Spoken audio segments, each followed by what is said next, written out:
Hello and welcome to episode 358 of The Business of Story. I'm your host, Park Howell, and I'm so glad you're here because today we are going to explore how you can use storytelling to recruit and retain high performers.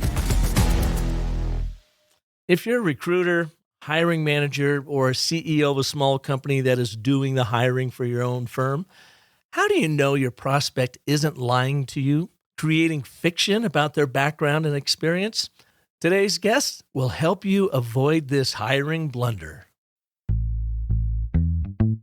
There was a real concern that the candidates were not telling the truth. And so unrevealing interviews is a problem. And now I do have suggestions for the best type of interview, but whatever sort of interviews you're using, it's going to be so much better to know that you're hearing the truth rather than wondering if this is one of the 50% who are BSing you. Brad Smart, founder of Topgrading, Inc., author of 6 best-selling books on hiring, shares 5 common-sense solutions to hiring top performers to grow your business and how storytelling plays an important role in it all. Brad completed his PhD in organizational psychology at Purdue, worked for a firm of psychologists that assessed candidates for senior positions, and left to start what now is Topgrading, Inc. Topgrading is known for having dozens of amazing case studies documenting small and large companies alike that have tripled their success hiring and retaining high performers, A players. Brad is a recognized expert on hiring, and his 7th book, due out in early 2023, is called Foolproof Hiring. This book distills Brad's experience into the 5 simplest, most effective ways to avoid costly misfires or mishires. Not only will you hear about the 5 common sense solutions to hiring top performers, but you'll learn how to use the truth motivator and Brad's amazing technique of teasing out a prospect's origin story that reveals the truth about them. All that and more with Brad Smart right here for you on The Business of Story.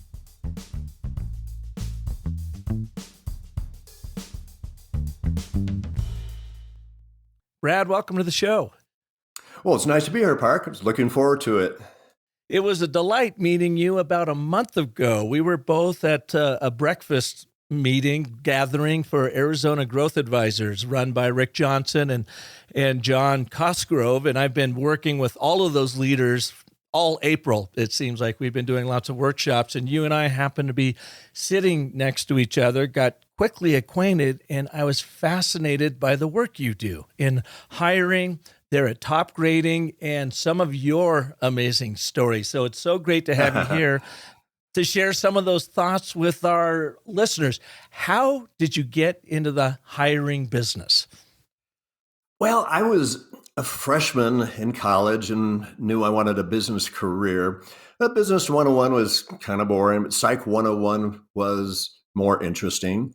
And there was a local management psychologist who taught a class every couple of years for $1 just to interest people like me. I was interested. And so I started talking with him and went back home and decided, I think I'll see if I can connect with some management psychologists back in my home city.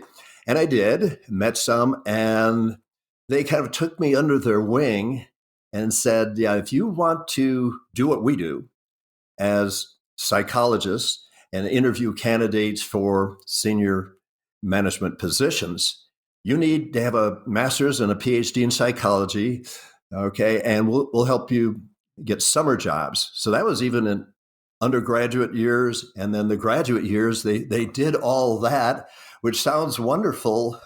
But when I went to work for them, I found out they weren't that good at what they did. And I thought, oh my gosh, I made a terrible mistake. That's a pretty heavy lift, isn't it? To have a grad come out and say, okay, get your master's. That's not that big of a deal. But then to have you go in and get your PhD, right. That was pretty impressive. You jumped right after that. And I did them one after the other at Purdue. And I knew I was just getting my ticket punched because it was thought back then that The people who should be doing interviews should be psychologists and have those deep insights into people. What they never assumed was what the reality is. If you get a PhD, which I did, that's a research degree. You don't have to interact with people to get a research degree. A PsyD is a professional degree, and that's a doctorate. And actually, my son and daughter have that degree, and it's working with people and getting the insights. For a research degree, you're getting ready to have a career in academia, and you don't have to be good at getting insights into people. Okay, but I'm getting my ticket punched, got the master's, got the doctorate. I was disappointed because my doctorate was in business psychology, and I was very interested in talent, leadership, and particularly hiring. If talent is so important, and we all know it is, then hiring has to be so important too. But all the literature, the thousands of research reports show that almost all hiring methods were not very good. But I tried to console myself thinking, well, but I'm going to join a team of management psychologists. They're the real experts. Well, I got there, and in the second week, I finally got around to asking a pretty basic question. How good are we at what we're doing? I was asking the senior partner in the firm. He said, what do you mean? I mean, what percent of the candidates that we interview for clients and we recommend that they hire and are hired, what percent of them turn out to be the high performers that CEOs everywhere want? Not just good performers, but high performers. He'd been doing this for 40 years, and he said, I don't know. But you're the new kid on the block, Brad, so why don't you introduce yourself to the clients and ask them that question? Okay, that's fine. I want to do that. So I met the clients and I asked them, and I was shocked at their response. Across about 7 or 10 companies I talked with, they said about a third, only a third, of the people we interviewed and recommended and were hired turned out to be what they wanted, high performers. I mean, 2/3, no? When home, I remember telling my wife, wow, if I were a medical doctor and 2/3 of my patients were leaving the hospital in body bags, I don't think I'd be very happy in that career. So I made a lot of decisions. And so then I started digging into, why is it so bad? And actually, the clients were comforting. They said, don't worry about it. We're going to continue to use your services because when we hire on our own, only 20% of the people we hire turn out to be those high performers. So the difference between 20% success and 33% is huge. There's one or two executives per year who turn out to be mishires. I mean, that's very costly, like in the millions for the bigger companies. So the return on investment is there. So don't worry about it. Well, I did worry about it because it kind of got worse as I sat in on interviews by the partners.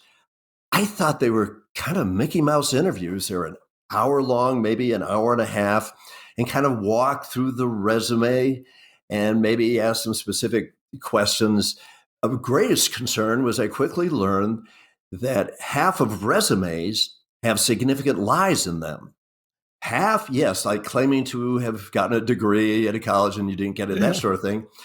Well, that's what I was going to ask you about. I mean, you've got 2/3 of these candidates slipping through the cracks for your clients and you all as the professional hirers in there. And does it basically come down to it's fiction? I mean, they're making up stuff on their resumes. They're telling you fictional stories about their backgrounds and even their references. And your job is to actually find the truth in those fictions?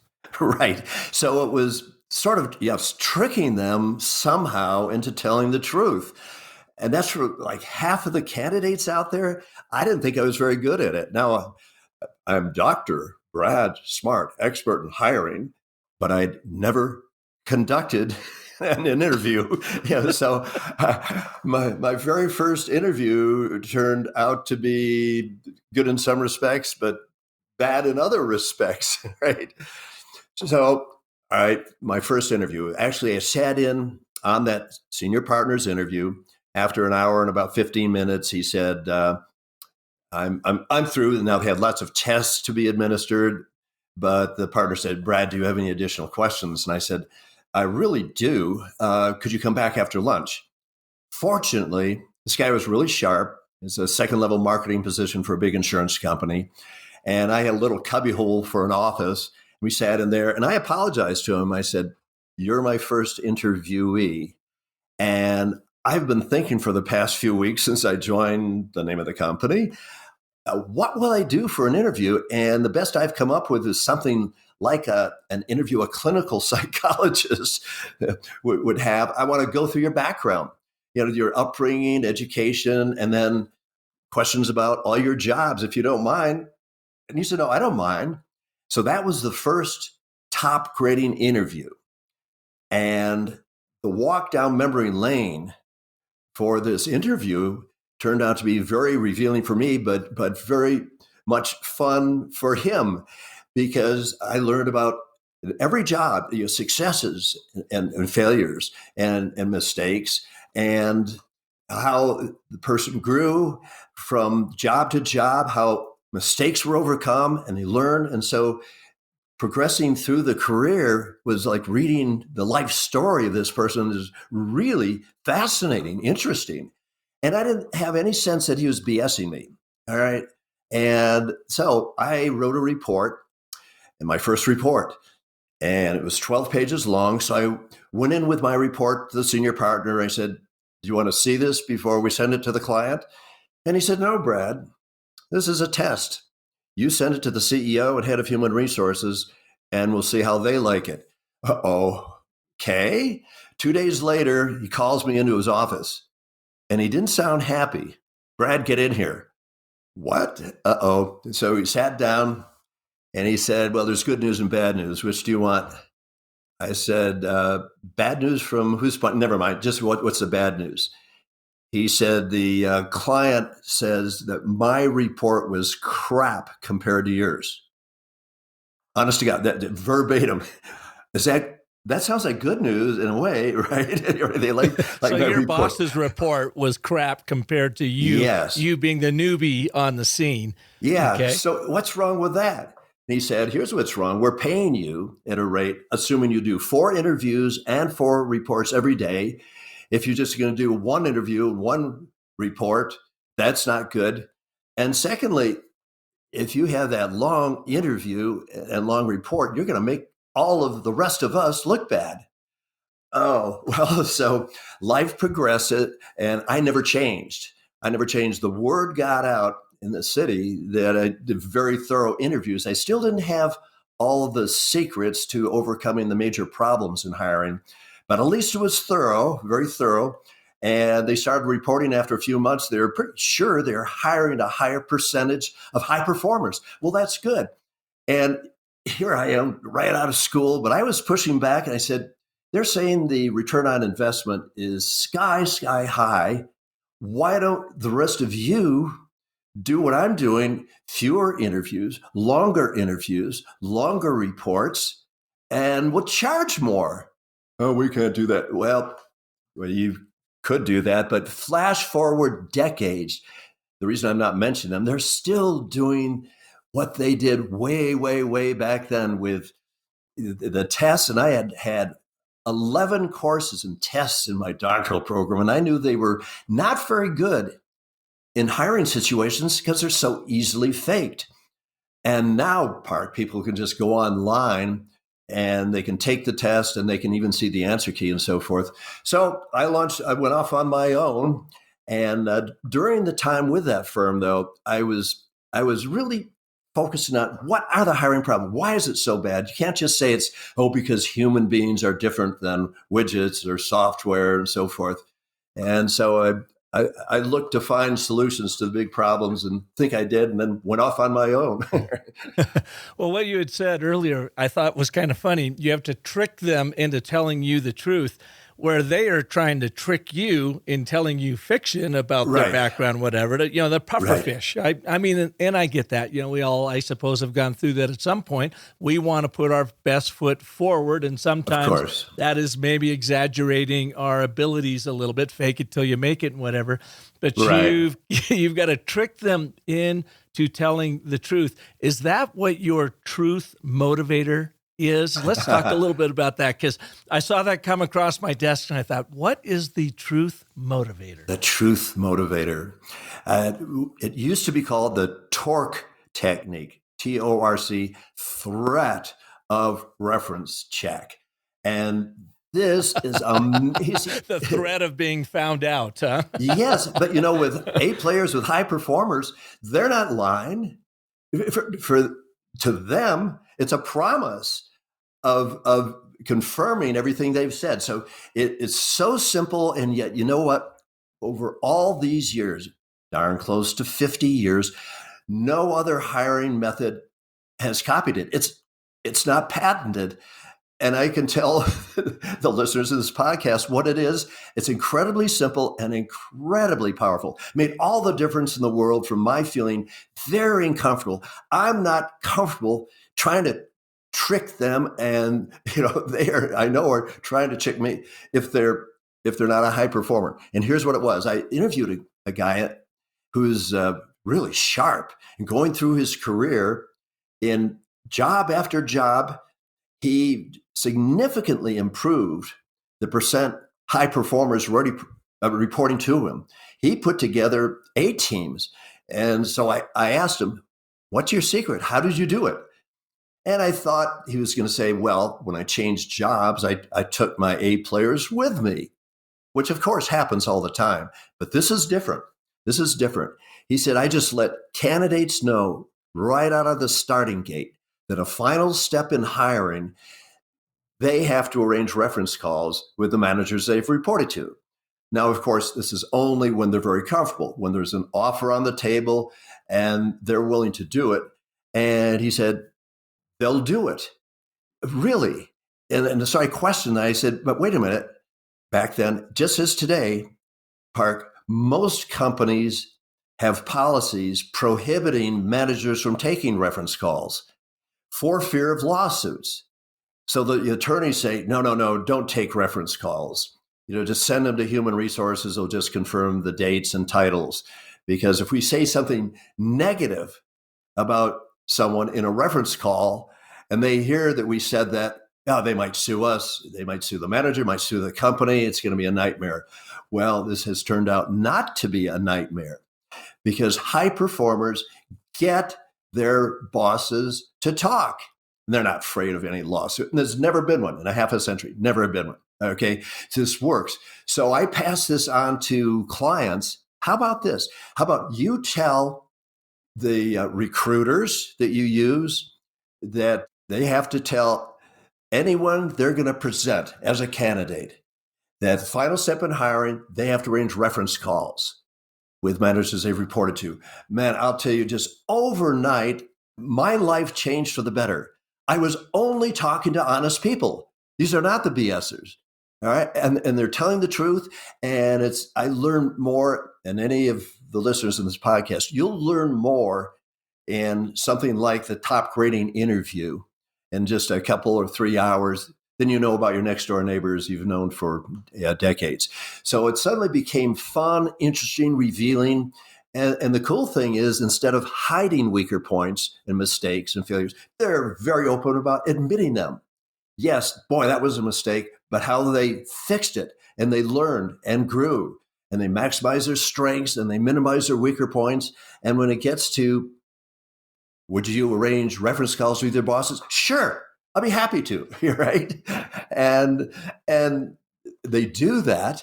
And just that one principle. And that is the truth motivator. Is like, no matter what you tell us, we want you to set up that reference call for us, and we're going to have it. So it's not a typical, here's a whole list of references and take the call. That interviewee is actually making the introduction and making sure that reference call happens. Right. And they'll typically call back within 48 hours and said, here are the 6 people you want to talk to. Some are bosses for a high-level management job, maybe a couple of peers and one or two direct reports.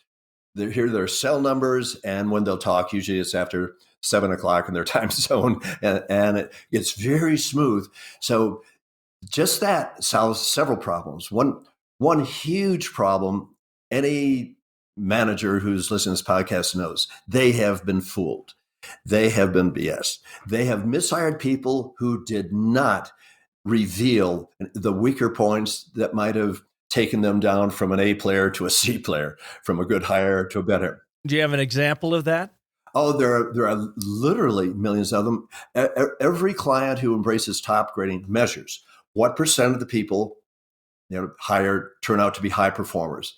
And before top grading, that's 20-25%. Since top grading, but been hundreds and hundreds of companies that have gone over 75% high performers hired.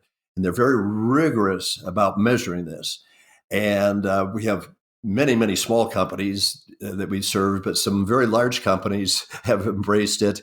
And one became the most valuable company in the world. And the CEO said it's because of top grading. What happens if someone doesn't use this truth motivator? Have you found yourself in awkward situations when it wasn't being used? Well, how's this for awkward?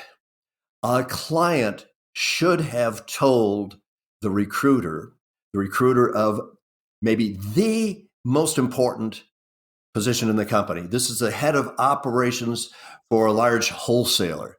Didn't tell him, right?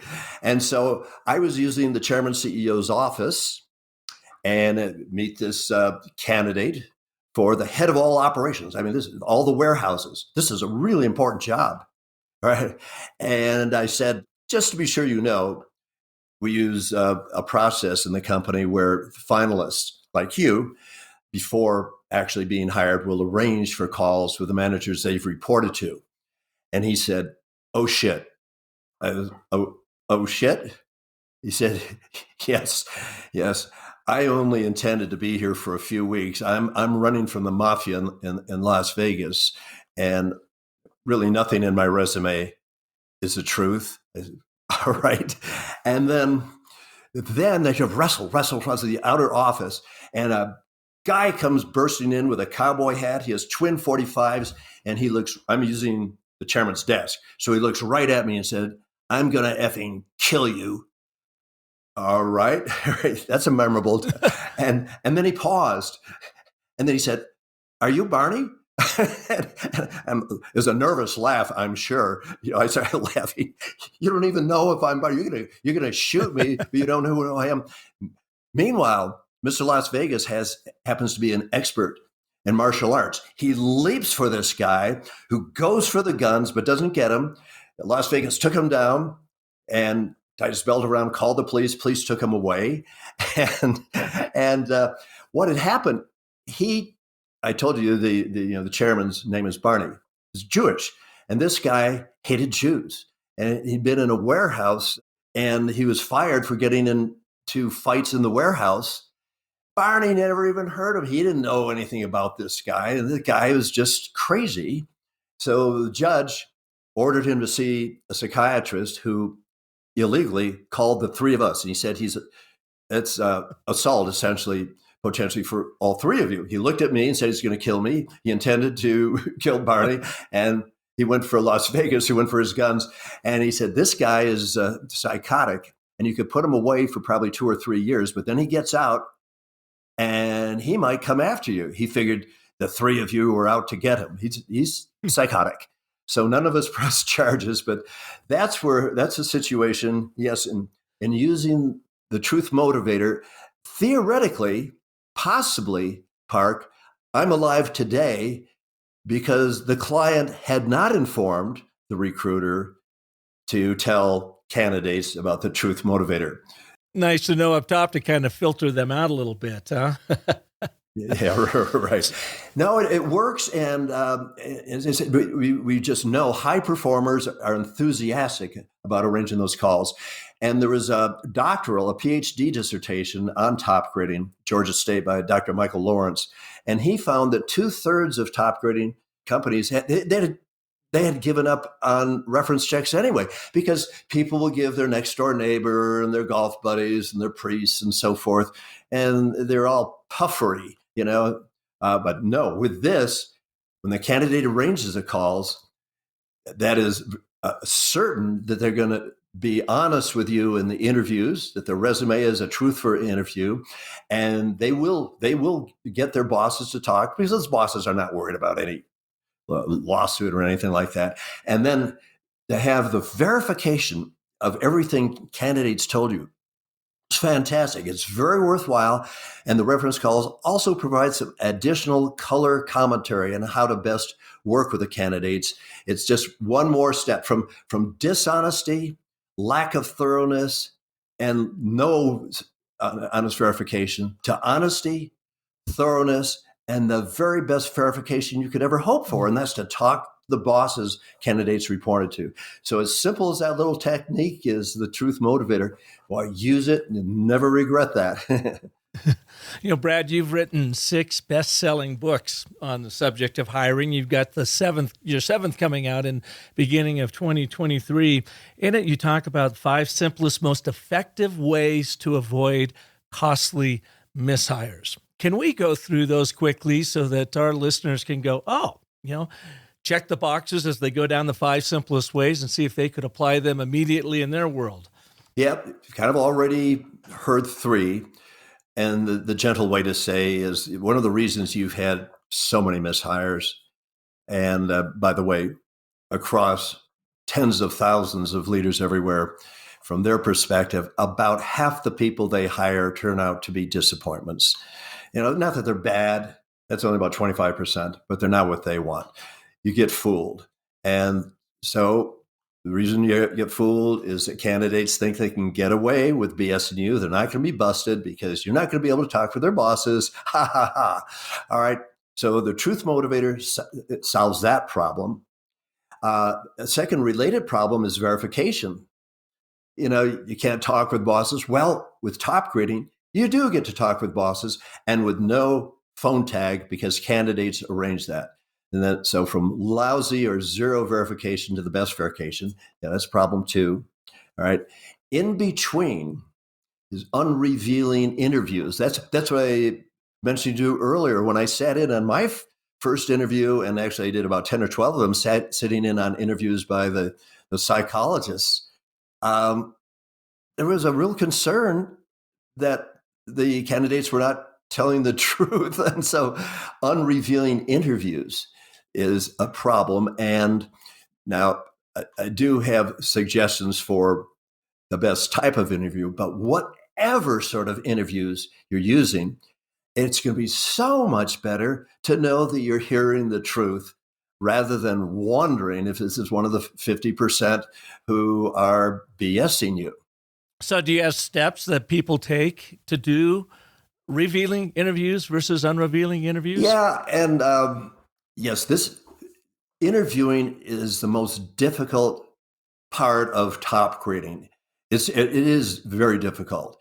When I didn't mention the name of the company, but GE became the most valuable company in the world, like in 2001, I had trained 100 executives who trained thousands of managers to do a chronological interview. Remember, I said my very first interview, it was kind of like a psychiatric or clinical interview. So it's not really, did your parents beat you, anything like that. But it is a chronological interview.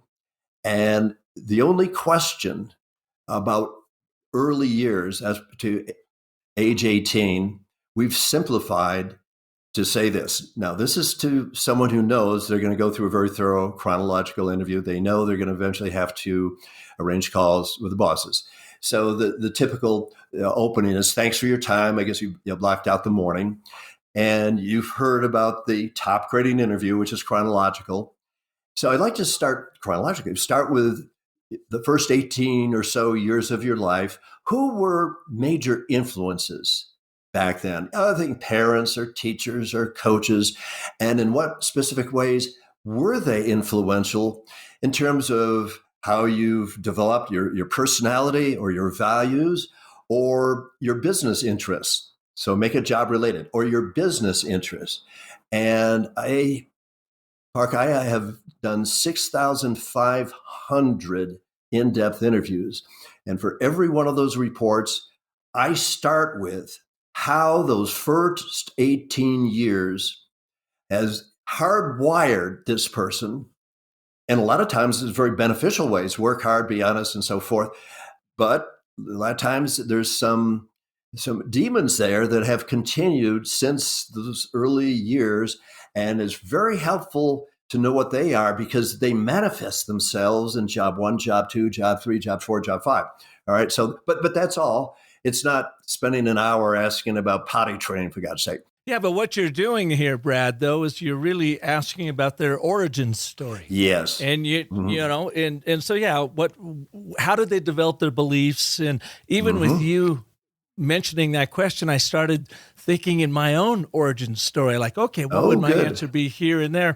And then, you talk about the demons, and everybody has demons coming out of childhood. I mean, it can be anything from mommy and daddy issues to not getting along in school to being the outcast to being the introvert. And those demons really drive us. I mean, they really do.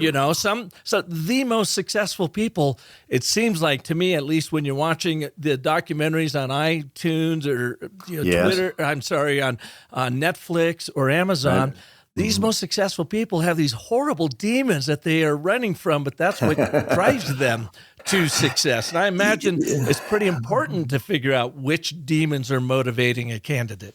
Yes. And the demons are controllable, or we wouldn't recommend them for hire, but they're still there. And as an example, I interviewed a candidate for marketing of a company you're very familiar with. And he had a terrific history, knew all about the truth motivators, telling the truth. He was born in India. He grew up with Indian parents who had driven into his psychological makeup, work harder, push harder, work harder, push people harder, push people harder. Well, that can be a real weaker point. But he had moderated enough. So going through his career, job after job after job, I'd say, if you were to arrange a call with that boss, I don't think we go back that many years, but if we did, what would that boss say were your strengths, weaker points, and your overall performance? And always worked hard, accomplished a whole lot, but probably pushed people rather than winning their confidence and bringing them along. And that happened job after job after job. We're getting up to his present job, and he said, I know it's coming. He said, Dr. Smart, I'm seeing a pattern here. So the pattern is, bosses all give me very high performance ratings, but everyone would say, you're shooting yourself in the foot to some extent. You'd actually accomplish more, faster, and better if you wouldn't be so hard to push people, push people, push people. So I said, let's jump forward. If you join XYZ company, they have dealerships all over the world, and you're brought in as the first real corporate marketing person. So some of these billionaires are dealers are multi-millionaires, and they've been doing their own marketing, and they're not about to listen to the expert from corporate who comes to Australia or France and says, I'm here to help you. He said, I know. He said that for the first time in his career at about 45 years of age, what I should really do is go meet the dealers all over the world and listen and say, okay, I want to help you. But first of all, I want to know what you're doing in marketing that's working for you, what's not working for you. And after I go around the world on that tour, I'll probably come back with some suggestions. But my job in the first 6 months is just to listen. That's what the CEO embraced. This is 3 or 4 years ago. He's done a fabulous job. So that's the point. We all have weaker points, not necessarily ones that are going to drag us into failure, but ones that motivate us to continue doing things. That's why we say hardwired. Now, the thing is that what does not surprise me at all in your findings is you said, you sat in and listened to your clients and they'd go through the hour-long interview and they'd ask the basic questions and whatever. Of course, they're not really trained in this sort of thing. But what is interesting to me is you dig out the origin story and think in story to really understand what drives this person, what motivates them, where are their demons, how can you actually maybe do a jujitsu move on their demons and use them as a force for good and not a force for evil. And most leaders, and I don't care if they're in HR or in business or large organizations, in my experience, do not know how to leverage story, either whether they're sharing their own story to get people on board or to ask the right questions to dig deep enough to truly understand the origin story of this candidate to make sure that they're going to have the same beliefs and values as theirs. So it doesn't surprise me that you came in from a psychological storytelling approach and had a lot of success, moving from 33%, 25 to 33% success up to 9% or something like that. I mean, that's pretty amazing. Yes, and it's over 90% when we do the interviews, but we train all the managers to do the interviews. And I know interviewing's tough. For example, with those thousands of managers who are trained at GE, they had sharp executives and upper managers and mid-managers and so forth, but they're struggling. They're having difficulty connecting the dots. Oh, the good news, they went from 25 to 50% high performers hired. Their revenues and profits are shooting off the charts. Everybody's super happy with this. I wasn't happy. Frankly, Jack Welch wasn't happy. So I started putting in a second interviewer. And this is a big recommendation to anyone who's a hiring manager. Use 2 interviewers. It's a very robust process. So there'd be a main interviewer and maybe you alternate jobs. Park, you be the main interviewer for the first job. I'll take notes and I'll just ask follow-up questions. I'll take the second job and you then take more notes and so forth. It was so much easier, so much better. G went over 90%. And that's the reason they became the most valuable company in the world. 2 interviewers for management jobs, not individual contributor jobs, not a data entry person, something like that. Yeah, those are shorter interviews. How about cashiers at a grocery store? And we've done it at that level. Oh, that's a 20-minute interview. What do you do for reference calls? They arrange for calls with a couple people they reported to and other grocery companies. It's a 5-minute call. Bing, bing, bing. It's very quick. Yeah. So when you get is that number 4 on your list of adding a second interviewer? No, I put that in along with the interviews are not revealing. If you just use a truth motivator, they'll be much more revealing. If you do this 10 questions that your readers can read what they are, they can go to topgrading.com, download the free e-guide. Those 10 questions are in there. That's going to help. Those are the interview questions. The interview questions. But awesome. One of the other things is, although there are a lot of help wanted signs out today, people are going back to work, and companies that top grade, they want to hire the best people. They know they have to. Somehow they have to get a lot of applications, 20 or 30 for every job. If you only have 2 applicants, the chances that one is a high performer, very, very remote. Well, let me ask you this question, because this is interesting to me. You're right. There are so many jobs out there for high performers or for grocery clerks and everything in between.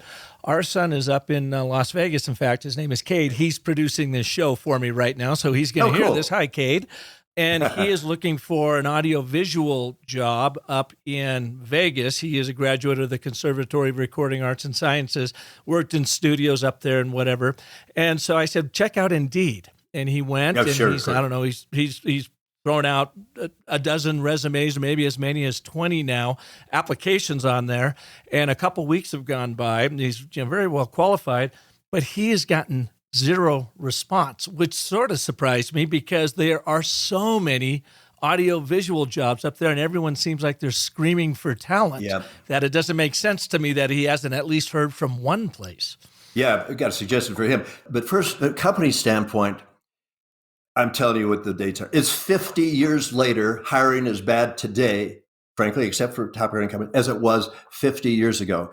And one of the big problems is companies, they do get lots of resumes. If you're not getting them, get them. If you have to pay Indeed or ZipRecruiter or something, get a lot of resumes because there aren't screening tools. The screening tools that are used today, millions of jobs will be filled with, starting with screening tools that just don't work. Personality tests are wonderful for team building or even for onboarding after people are hired. But I've properly validated, a dozen different personality tests. And if they're used for screening candidates, they don't work because they're so easily faked. So, if your listeners, one other suggestion, the clients have been screaming for a screening tool for a couple decades. We finally have one. You go to the website. There's a free trial of pre-screen snapshot. Free trial for 3 months if you need it. But it's the simplest darn thing in the world. You get set up, and it's very easy to get set up. All you do is send to every applicant, including your son. He would have gotten it, including your son. All right. It's a thank you note saying, thank you for applying. We'd like to continue the hiring process. And the next step is, would you please fill out a very short form providing a little more information just about your most recent 2 jobs. Blam! The instructions say, by the way, you should know that a final step in hiring is for candidates to arrange reference calls with their managers they report to. So 2/3 of candidates don't take that step. To them, I'd be busted. And I wouldn't want any managers talk with my last couple bosses. No way, or any others. But from your son's standpoint, say in the resume that I'd be happy if you'd like to arrange reference calls with any of the managers I've reported to. That would stand out. What? Really? I mean, offering to do that. That's how I got into the Truth Motivator. And then it's not really an imposition. If your son calls and says, would you do me a favor? Right. I'm trying to get a job with Indeed. Yes. And he's been a good performer, and I'm sure he has been. Then this might give him a little advantage. And then from the company standpoint, don't just ignore everybody. That is so awful. But this is a good way to do it because it separates the honest from the dishonest. It separates people who are genuinely interested in the job. They'll take 6 minutes to fill out the darn form, or they're just sending their resumes anywhere. So from a hiring standpoint, you just focus on the people who fill out the pre-screen snapshot. And then at a glance, you can see how bosses would rate them, if they're a turnover risk, why they left jobs. And if they just focus on those pre-screen snapshots, then do your whole hiring thing, whatever you do, and you're going to have a better chance of hiring high performers. All right, Brad. So I may have taken us down that pre-screening rabbit hole a little bit, which was a great little excursion. Did we get to number 4? So we've got Truth Motivator, verification, unrevealing interviews. I want to get to the last 2 quickly. Screening. Yeah. So screening is number 4. Number 4. What's number 5? Number 5 is what any small company owner or any manager in small companies is really stressed out about, is the resignation crisis, the great resignation. They have a name for it now. People who are paid not to work because of the stimulus, and people who, because of the pandemic, didn't want to work because it's live in person, or they want virtual, or just the other way around, or for a lot of reasons. You've got to get out and recruit. Now, I don't have anything original to say about this, but we surveyed our clients, and they say, here are some suggestions that worth taking to get more good applicants. Number 1, ask everyone in your company. There's only 20 people in the company. Ask everyone in the company to think about people they know who might be a good employee for us, or might know of people who'd be good employees for us. So everybody keep a Rolodex, a virtual Rolodex. Okay. Second recommendation is to pay employees, not your managers, but pay anyone who's not a manager what are typically called bounties. If they come up with someone, say, yes, I think this person would be a good employee, and that person is hired, the day they're hired, give them $100, 200, 300, but celebrate them for having thought enough about the company to want to bring someone in, even if it's a friend, or even if it's a relative for that matter, that someone they think can contribute to the company. So by all means, do that as well, right? So those are the 2 biggest suggestions for what people can do. The third one is, you've already mentioned a company, job board. You can say, I don't want to pay job boards. Well, ZipRecruiter, Indeed, they all have free trials, but the only way you get a lot more applicants is if you're going to pay them to do it. And sure, they're going to send you mostly worthless resumes, but they'll get more. So they send you a bunch more than you use, particularly you use a pre-screen snapshot, send them that thank you note. The losers will drop out. You just have the good people in. But everybody has to be in the recruitment business. There's a woman in Chicago runs the third largest company run by a woman in Chicago. I love her attitude. She says, we in management, we recruit all day, every day, with everyone we meet. It's vendors, it's socially, whatever, always thinking in terms of, boy, if this person's a high performer, maybe they fit into the company. For startups, because I bet you have some startup entrepreneurs with you, we kind of specialize in them, but we have some case studies, topgrading.com, client results. We have dozens of case studies, but there are startups where the entrepreneur said, if I hadn't top graded, we'd have gone out of business. Mint.com didn't go out of business because Aaron Patzer got one of our books. He used top grading interview. He used the truth motive. He did all that stuff. And he said 36 out of 40 of my employees were high performers. I think if it had only been 35, we'd have gone bankrupt. But instead, I sold the company for $170 million.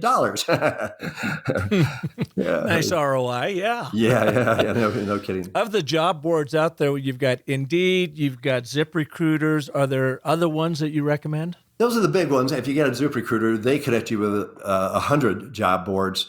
And so if anyone's using any kind of applicant tracking system, and that's mid-size or large companies, you can just put them on and it'll be automatic. And sort of good news and bad news is all the job boards use artificial intelligence these days, and they go after passive candidates. They really do find people who aren't looking for the job, but they're AV specialists or whatever.